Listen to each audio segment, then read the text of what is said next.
Terima kasih untuk kesempatan yang Kau berikan bagi kami, seluruh umat-Mu yang berkumpul hari ini, untuk mendengarkan firman-Mu. Biarlah umat-Mu mengerti tentang firman-Mu, dan berbicaralah bagi kami, melalui pertolongan Roh-Mu yang memampukan kami untuk mengerti firman-Mu. Amin. Bapak Ibu jemaat yang dikasihi Tuhan, nas khotbah untuk kita hari ini minggu ke-14 setelah Trinitatis, tertulis dalam kitab Ulangan pasal 4, dimulai dari ayat 1 hingga ayat yang kedua, lalu dilanjutkan dengan ayat 6 hingga ayat yang ke-9. Ulangan pasal 4 ayat 1 hingga ayat yang kedua dan ayat 6 hingga ayat yang ke-9. Marilah kita ikuti dengan baik. Saya akan bacakan untuk kita.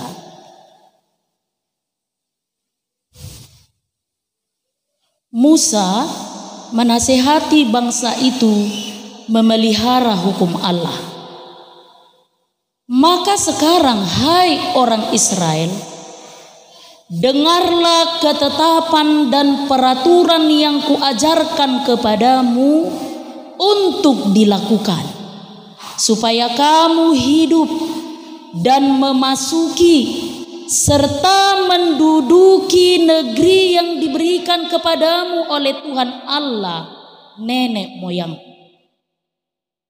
Janganlah kamu menambahi apa yang kuperintahkan kepadamu, dan janganlah kamu menguranginya. Dengan demikian, kamu berpegang pada perintah Tuhan Allahmu yang kusampaikan kepada. Lakukanlah itu dengan setia, sebab itulah yang akan menjadi kebijaksanaanmu dan akal budimu di mata bangsa-bangsa yang pada waktu mendengar segala ketetapan ini akan berkata, memang bangsa yang besar ini adalah umat yang bijaksana dan berakal budi. Sebab bangsa besar manakah yang mempunyai Allah yang dengan demikian dekat kepadanya seperti Tuhan Allah kita setiap kali kita memanggil kepadanya? Dan bangsa besar manakah yang mempunyai ketetapan dan peraturan demikian adil seperti seluruh hukum ini yang kubentangkan kepadamu pada hari ini? Tetapi waspadalah dan berhati-hatilah, supaya jangan engkau melupakan hal-hal yang dilihat oleh matamu sendiri itu, dan supaya jangan semuanya itu hilang dari ingatanmu seumur hidup. Beritahukanlah kepada anak-anakmu dan kepada cucu cicitmu semuanya. Demikian firman. Bapak Ibu jemaat yang dikasihi Tuhan, seperti yang kita ketahui, Musa tidak diizinkan oleh Allah untuk masuk ke tanah Kanaan di penghujung. Bayangkan, Musa nabi yang besar itu, bahkan Alkitab pun menyaksikan tidak ada lagi nabi sebesar Musa sepanjang kesaksian Alkitab. Tetapi pada akhir kepemimpinannya, di penghujung kepemimpinannya, membawa umat Israel keluar dari tanah perbudakan, justru Allah tidak masuk ke tanah. Tahukah kita Bapak Ibu, mengapa Allah tidak mengizinkan Musa masuk? Jawabannya, karena Musa dia tidak patuh melakukan persis seperti apa yang Tuhan perintahkan. Dan ketidakpatuhan Musa itu, ketidaktaatan Musa itu diawali ketika umat Israel berada di padang Sin, kehausan dan tidak ada. Lalu apa yang dilakukan oleh umat Israel? Berjasa dan bersungut. Musa membawa sungut umat Israel itu kepada Allah. Dan apa yang diperintahkan oleh Allah? Berbicaralah kepada batu itu, maka batu itu akan mengeluarkan air. Lalu umat Allah akan minum. Tetapi apa yang Musa lakukan? Musa marah. Musa murka terhadap bangsa Israel, bahkan mengutuk bangsa Israel yang disebut sebagai bangsa yang tegar tengkuk itu. Lalu membantingkan tongkatnya ke gunung di mana Allah memerintahkannya untuk berbicara di sana. Allah membantingkan tongkatnya dan memang benar air pun keluar. Sejak saat itu Allah menghukum Musa agar tidak memasuki tanah Kanaan karena ketidakpatuhannya, karena ketidaktaatannya melakukan persis seperti yang dilakukan, diperintahkan oleh Allah. Tentu ini kejadian yang sangat tragis, menyedihkan, bahkan pahit bagi Musa. Allah ni paek ni pakilala anna do. Itu sebabnya Musa mengingatkan bangsa Israel pada nas khotbah hari ini. Jangan seperti aku yang dihukum oleh Allah karena tidak patuh. Maka berpeganglah teguh pada perintah Tuhan. Itulah nasihat Musa. Dan ketika itu dilakukan kepada umat Israel, maka hari ini firman ini berbicara kepada kita. Jangan seperti Musa yang dihukum oleh Allah tidak memasuki tanah Kanaan karena tidak kepatuhannya. Berpeganglah teguh pada perintah Tuhan. Radutima onanija ubah. Tentu kita harus tahu dulu mengapa kita harus berpegang kepada perintah Tuhan. Pangumuat dia mana dapat kita, kalau taraduti tonani debata. Ketika kita setia melakukan apa yang Tuhan perintahkan. Ketika kita berpegang pada ajaran dan firman Tuhan, apakah akibatnya yang kita terima?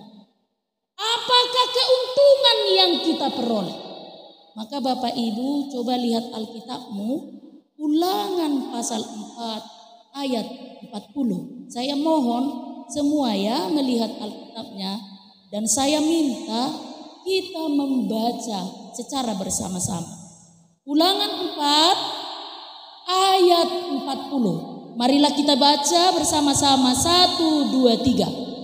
Berpeganglah pada ketetapan dan perintahnya yang kusampaikan kepadamu hari ini, supaya baik keadaanmu dan keadaan anak-anakmu yang kemudian, dan supaya lanjut umurmu di tanah yang diberikan Tuhan Allahmu kepadamu untuk selamanya.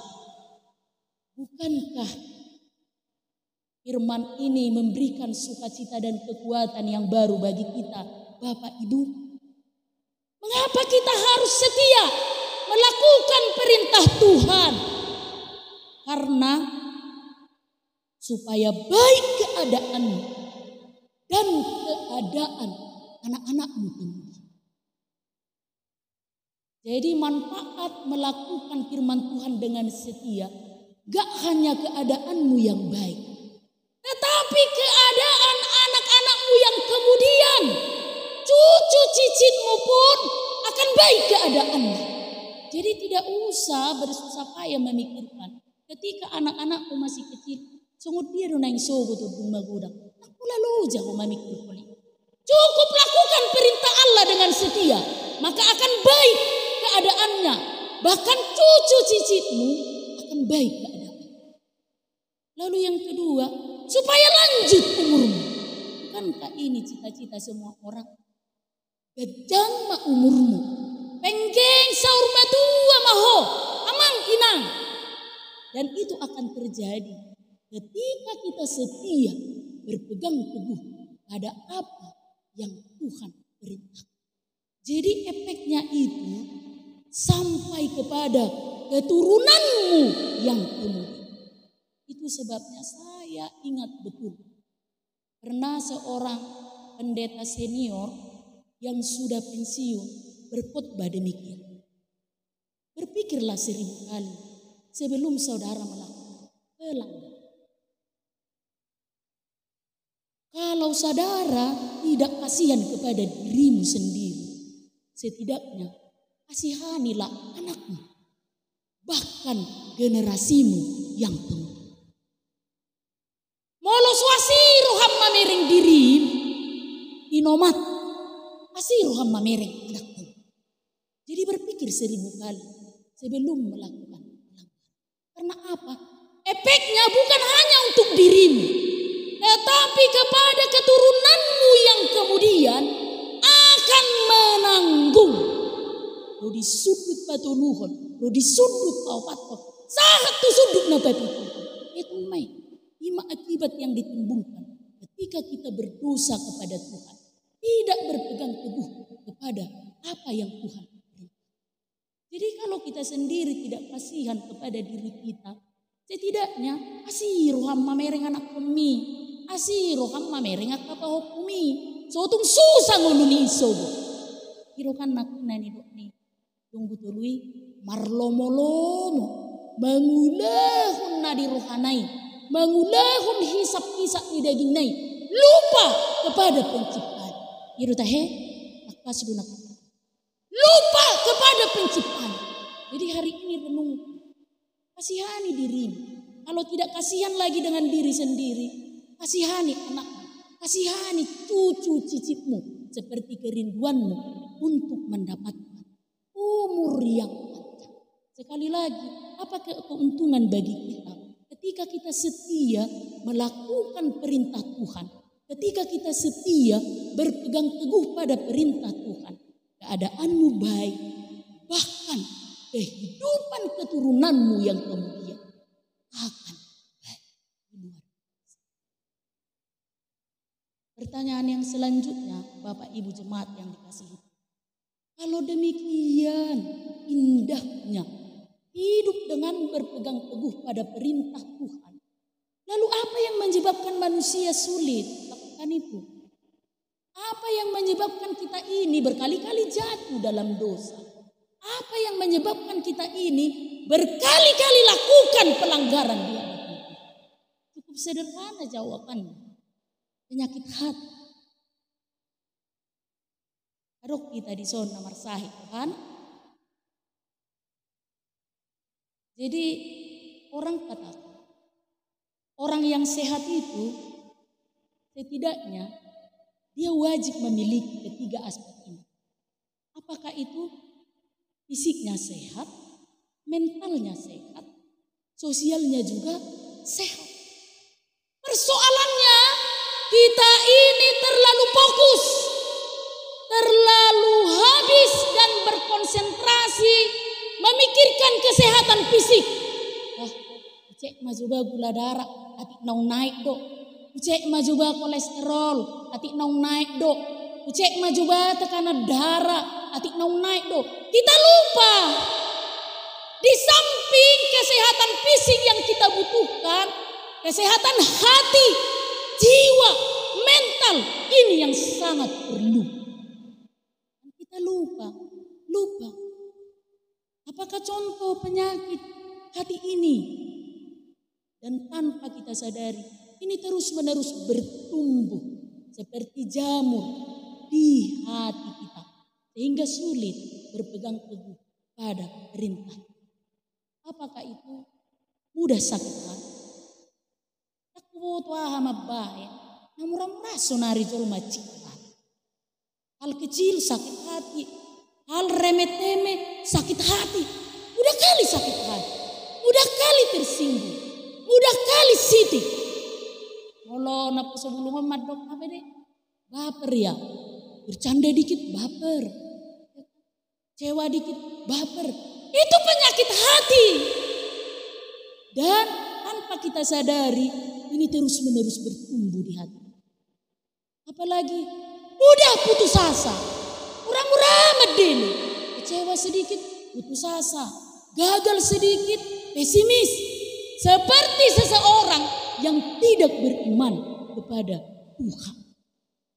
Apalagi penyakit hati ini, inginnya didengar. Ola kata namanya si bigi-bigi. Ada orang yang seperti ini. Ola kata namanya si patangi-tangion. Padahal belum tentu benar. Orang gak suka aja berkomentar, lebih baik diam. Ya kan? Ulah si patangi-tangion manian. Ulah kata namanya si patangi. Apalagi penyakit hati. Paling pintar melihat kesalahan orang lain. Dia gak berkaca ke dirinya. Nah maluan, mamereng hakurangan dihalak. Kalau hakurangan dihalak cepat, jelas matai, gak ada buram-buramnya. Melihat kesalahan dan kelemahan orang. Dan yang terakhir, penyakit hati, mental dan jiwa yang perlu disembuhkan itu adalah pola namuruk-muruk. Pola namuruk-muruk. Istri pola namuruk kijau. Sampai malah sama tai mulai kijau. Sebaliknya, suami pun pola namuruk kijau. Kan mabain itu. Coba mabain. Napa gudak-gudak micita Allah. Masa murah-murah muruk. Orang tua, ulan namar bete-bete aja. Ujungnya yang betah mula anak umi aja kadongan. Ya kan? Tanpa kita sadar. Dan itu yang dilakukan Musa. Padahal Tuhan katakan, maka tayo tu jabu, ubetui, supaya bangsa itu melihat kemuliaan Tuhan. Maka tayo keluar doai. Tetapi Musa marah dengan temperamennya yang tidak terkontrol itu, dia marah, bentingkan tokatnya ke batu. Lalu, oh Musa, sok, yang boy masuk kan? Tapi songon itu. Jadi Bapak Ibu jemaat yang dikasih Tuhan, stop, berhentilah sampai di sini. Pikirkan kebaikan keturunanmu di masa yang akan datang. So magabe manusia parrimas, parpiri-piri yang pekerjaannya hanya marah-marah dan marah. Kontrol. Kalau toh itu membuat kita tidak setia kepada Tuhan. Dan ingat, selama penyakit hati ini menguasai dan mengendalikan hidup kita sampai kapanpun, kita tidak akan pernah taat kepada Tuhan. Kita tidak akan mau dengan setia mendengarkan apa yang Tuhan perintah. Tentu kita tidak mau, bukan? Hal ini terjadi. Yang kita mau adalah supaya baik keadaanmu dan juga keadaan anak-anakmu yang kemudian, supaya lanjut umurmu. Inilah kerinduan setiap orang.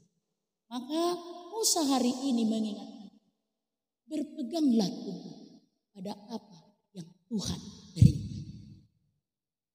Masih patuh kota, kalau songoni keamangina, supaya kita ini menjadi umat yang setia. Setia mendengarkan firman Tuhan, setia memahami firman Tuhan, lalu setia melakukan apa yang Tuhan perintah. Yang pertama, dari ayat 1 itu jelas sebuah perintah yang wajib loh, wajib. Gak boleh ditawar-tawarin. Dengarlah. Tangi homma. Ayat 1. Jadi langkah pertama yang kita lakukan adalah dengarkan firman. Tangi homma tani debata. Bukan sekedar mendengar dengan telinga. tetapi mendengar dengan hati. Sekali lagi, bukan hanya sekedar mendengar dengan telinga, tetapi mendengar dengan hati. Ada seorang ahli mengatakan demikian. Membaca, merenungkan, dan menghafal ayat Alkitab setiap hari itu ibarat kita sedang mengisi penuh senapan rohani kita yang siap ditembakkan ketika iblis datang menggoda, sehingga kita tidak menjadi korban si iblis. Jadi kalau minggu yang lalu masih ingat gak? Kita diperlengkapi dengan senjata rohani. Dan untuk mengisi persenjataan rohani ini, membaca, merenungkan, menghafal ayat Alkitab setiap hari. Jadi kapan saja iblis itu datang menggoda, tertembak. Jadi kita enggak menjadi budak dan mangsa si iblis. Tapi persoalannya ini yang susah itu, kan? Didengarkan, tapi hatinya jauh. Ya kan? Adong ison nuaing na rohana dan so hidup biar isod do memang bedemu. Sudah do memang maparatitehut pijuluon. Yang adong na sumaparatitehut. Alay, hati siapa yang tahu? Itu sebabnya Yesus katakan tadi di Matius itu, hai orang munafik, bibir bangsa ini memuliakan aku, tapi hatinya jauh daripada aku. Berhentilah menjadi orang-orang munafik. Berhentilah menjadi orang-orang yang selalu berbeda ucapan dengan hati. Berhentilah menjadi orang-orang yang keluar dari mulutnya manis, tetapi hatinya, pikirannya tidak berhenti-henti memikirkan yang jahat kepada temannya dan saudara. Stop. Hei orang munafik, berhenti. Jangan lagi lakukan. Selaraskan. Telingamu mendengar, mata kita melihat, lalu hati kita melekat kepada Tuhan. Amin. Dibereng, diparatetihun, ditangihun, roham, loh, udah. Molo arisani beres gono. Oh seruhan, iya mangke. Ulap persoalan arisan ope. Iro kan. Naului dong se somar minggu hulan alani arisan ope.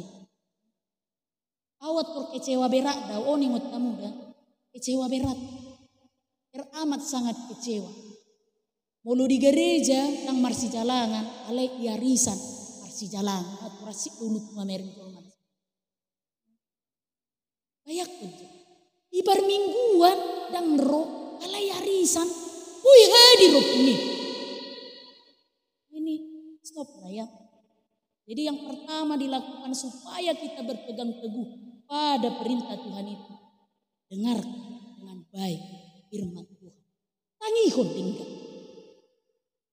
Yang kedua, Bapak Ibu jemaat yang dikasihi Tuhan, dari ayat 2, perintah ini pun jelas. Tidak boleh ini ditawar-tawar. Pahami firman Tuhan secara murni. Murni ya, sempurna. Jangan kurangi, jangan tambahi lagi. Karena apa? Firman Tuhan itu sudah sangat sempurna. Tidak perlu ditambah dan tak perlu tafsiran yang aneh-aneh dalam hal ini. Seperti yang dilakukan oleh orang Farisi, kabering jotial naik. Hormatilah orang tuamu, itu kan jelas perintah itu. Tapi apa yang mereka katakan? Segala yang ada padaku untuk merawat orang tua sudah persembahkan kepada Tuhan. Ayatku. Padahal itu jelas. Hormati orang tuamu selama hidupmu. Jangan lagi dibuat tafsiran yang aneh. Tapi kan olor semua. Maka tayo menyad duhalak perpunguan non. Yang nah may pergait perdongan non. So juga ingot hati pasok bisa dahon. Unang marsipailahin. Boleh nadiga narung pati pasap misede.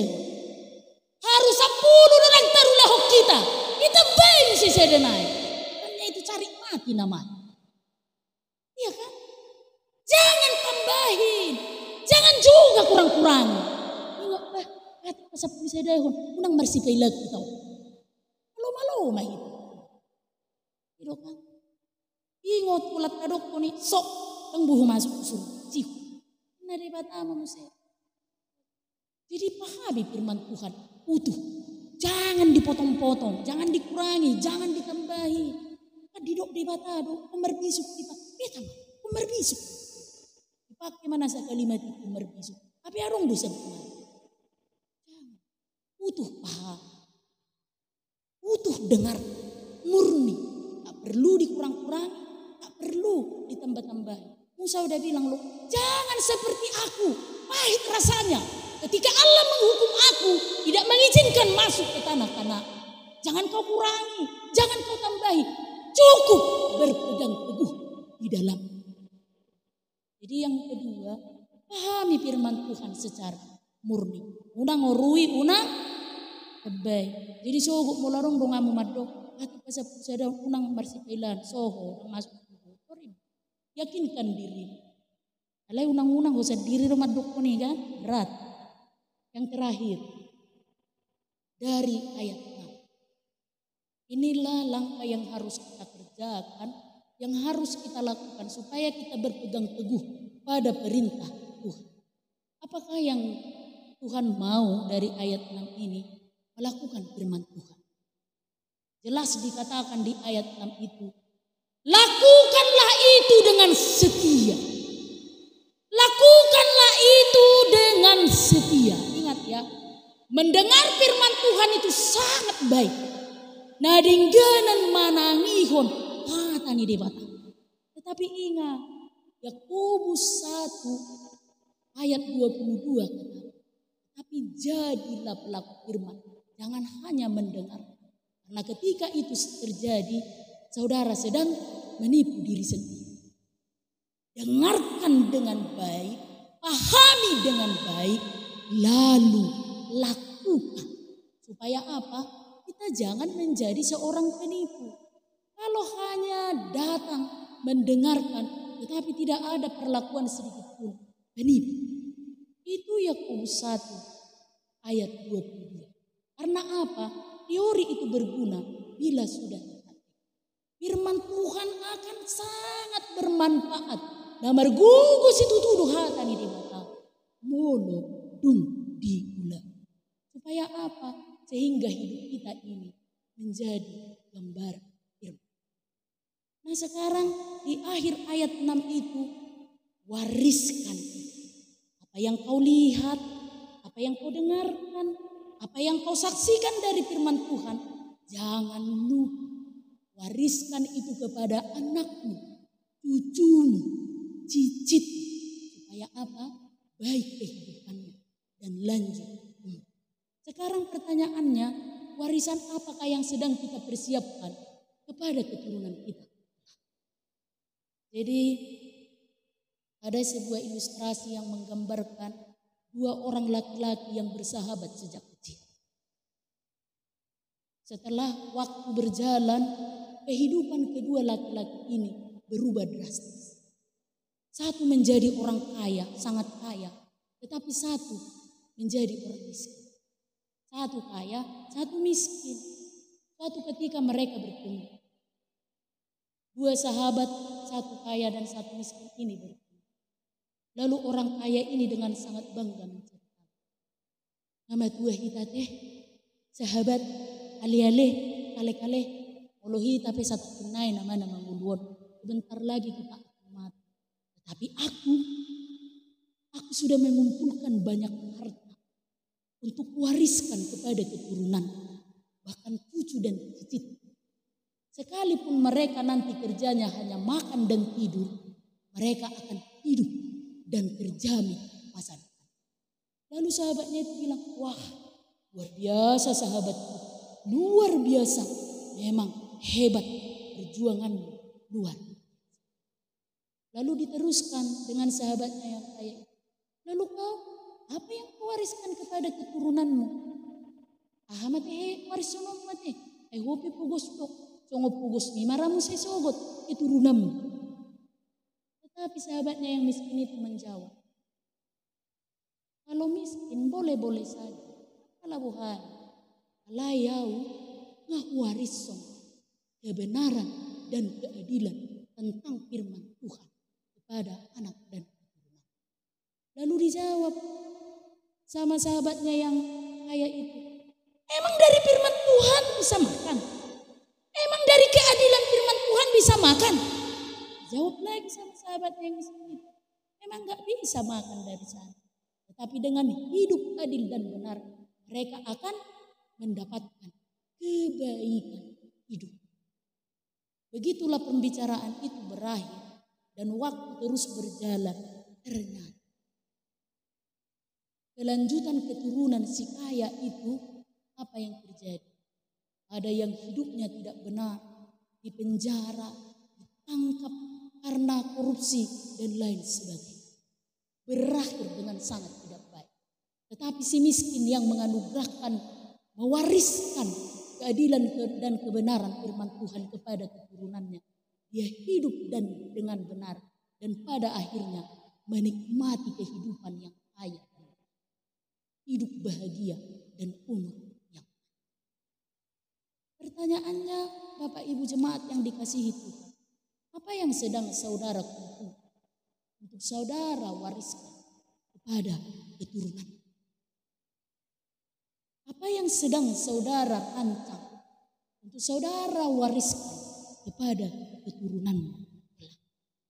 Tetapi firman ini mengajarkan dan mengajak, wariskanlah teladan iman. Wariskanlah perintah Tuhan, kebenarannya dan keadilannya. Maka semuanya itu akan datang. Itu kan Matius 6 ayat 33 itu. Tetapi carilah terlebih dahulu kerajaan Allah, maka semuanya itu, mau kekayaan, kebenaran, kebaikan hidup, umur yang panjang akan datang sejalan kepada kehidupan. Jadi Bapak Ibu jamaah yang dikasihi Tuhan, jangan mau hidup percuma. Tadi epistel itu katakan percuma, jangan mau hidup sia-sia. Tetapi apa? Berpeganglah teguh pada perintah. Dengarkan firman Tuhan, pahami firman Tuhan secara utuh dan murni.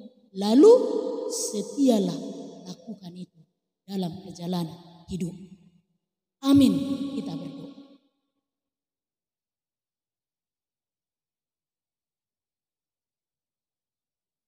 Terima kasih Allah Bapa di dalam surga untuk firman-Mu Tuhan yang sungguh-sungguh mengajarkan kami, mengingatkan kami agar kami hidup setia dalam iman hanya kepada Tuhan saja. Sekalipun kami menyadari bahwa sepanjang perjalanan hidup kami sering melupakan Tuhan. Kami sering mengandalkan kekuatan dan keberadaan kami yang membuat kami semakin jauh daripada Tuhan. Hari ini ketika firman ini berbicara kepada kami, maka kuatkan, teguhkanlah iman percaya kami, agar apapun yang kami lalui dalam hidup kami, suka duka, sehat sakit, ataupun susah dan senang, kami tetap setia hanya kepada Tuhan saja. Karena Tuhan telah merancang kebaikan bagi hidup kami, bahkan kepada keturunan kami yang kemudian. Karena Tuhan telah menganugerahkan bagi kami umur yang panjang ketika kami setia. Ampuni dosa-dosa kami ya Tuhan. Berkati juga seluruh umat-Mu yang hadir hari ini dalam ibadah dan persekutuan kami. Tuhanlah yang menambahkan berkat-Mu yang melimpah. Dan ketika kami akan melanjutkan kegiatan tugas dan pekerjaan yang Tuhan percayakan kepada kami, biarlah semuanya itu kami lakukan dengan iman dan kesetiaan kami hanya kepada Tuhan saja. Terpujilah nama-Mu. Amin.